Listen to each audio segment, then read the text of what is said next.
Hello and welcome. This video is about how to make cannabis infused butter that you can use in baking. The first part of the video will be a quick how-to guide, and after that I'll speak to my experience, recommendations for dosage, and some techniques and tips. This video is inspired by Canada's recent legislation.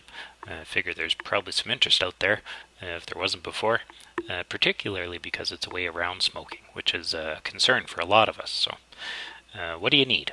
You need butter and weed and hot water. So hot water in a pot on the stove, aim for a low simmer, melt in your butter, and then throw in your weed. And put a lid on it and just let that go for a couple hours. After that, remove all the plant matter, let the water cool on the counter, and then put it in the fridge overnight. In the morning, the butter will have completely separated from the water and hardened to the top, making it easy to remove.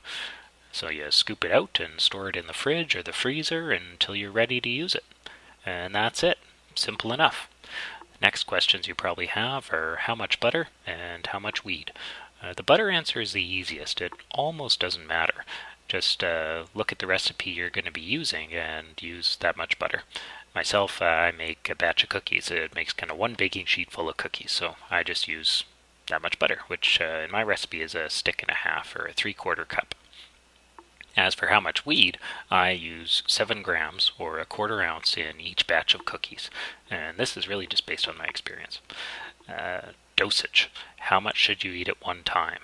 This will take some trial and error on your part until you really get a sense of what sort of experience you're looking for. What I found works for me is making each cookie exactly 1 tablespoon. A cookie this big just happens to be the experience I'm looking for.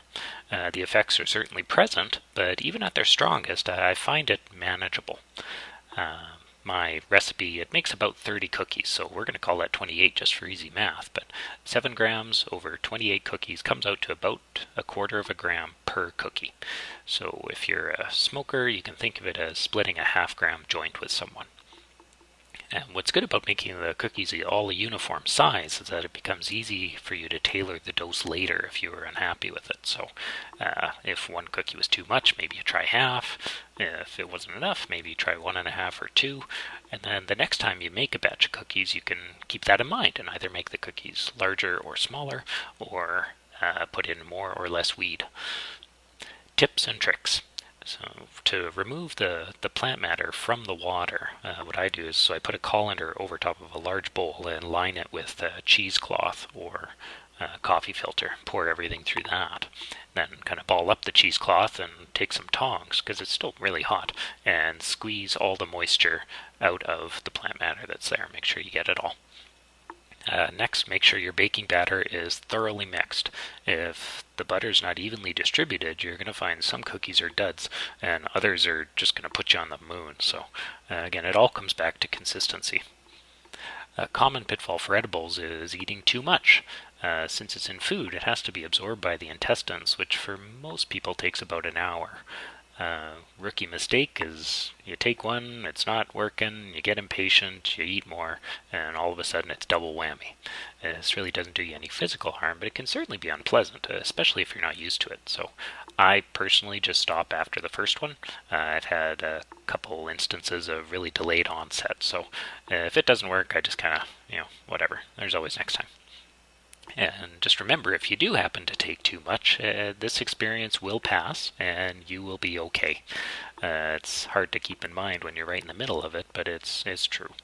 The effects are always strongest right at the beginning, so as time goes on, it's going to get easier for you. And it's usually over in 3 or 4 hours. And I probably don't need to mention it, but I will.